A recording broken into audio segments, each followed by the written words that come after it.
said Plum. "The chicks are wandering away." Plum turned. All 5 chicks had indeed toddled and skipped down the path. "Oh, so they have!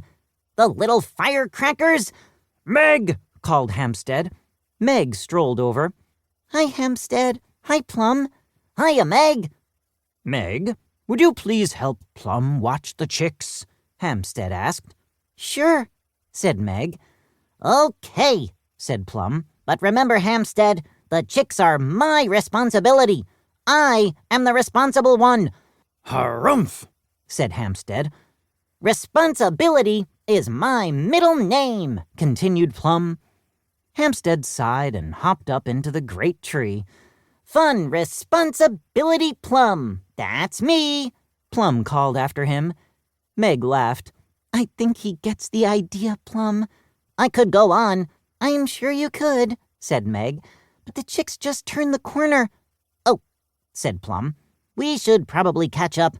"I think that's best," said Meg. Chapter 2. Supervision in Action. Plum and Meg caught up with the chicks and made them stand in an orderly line. "Okay, little chicks, a word of caution from your totally responsible but still fun supervisor," said Plum. "Pip," said Pip. "No, Pip, it will not take long, I promise," said Plum. "Pip." "Peachicks," said Plum solemnly, "you are now part of the amazing, stupendous, fabulously wonderful Athensville Zoo." The chicks peeped excitedly. "Within these hallowed walls," said Plum, "swirling around with outstretched wings, you are completely safe." "Mention the lions," said Meg. "I will," said Plum, hopping onto a statue of a large tortoise. "And the tigers," added Meg. "Yes, as Meg points out," continued Plum, "some of our animals can be a tad bitey. You will learn to keep a safe and respectful distance." "Peep," said the chicks in a worried tone. "They are all friends," said Plum quickly. "Unless they're hungry," muttered Meg. "Unless they're hungry," said Plum. The chicks quivered and huddled together. "Never fear, little ones," said Plum. "You have a fine peacock flock and wonderful keepers to look after you."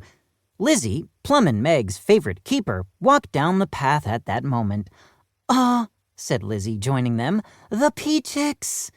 "Beep, beep, beep, beep, beep." "How adorable," said Lizzie. "You two taking good care of them?" "I'm mostly in charge, Lizzie," chirped Plum. "Meg is helping." "Right," said Meg. "Helping." Lizzie couldn't actually understand them, but she knew Meg and Plum enough to trust them. "You are in good hands, wings, with Plum and Meg," she said to the chicks. "Follow them, and you can't go wrong." She turned to Meg and Plum. "You two are lucky to have each other. I hope Jeremy doesn't get lonely in the apartment when I'm here at work." Lizzie sighed. "Well, I better get back to my rounds." Jeremy was a former street cat and now Lizzie's happy indoor cat. He was also one of Plum and Meg's best friends. "Oh, poor Jeremy," said Meg.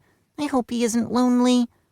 "He can see the zoo from the apartment window," said Plum. "We'll bring the chicks over to the gate and wave to him." Meg looked around. The chicks were gone. "We'll need to find them first."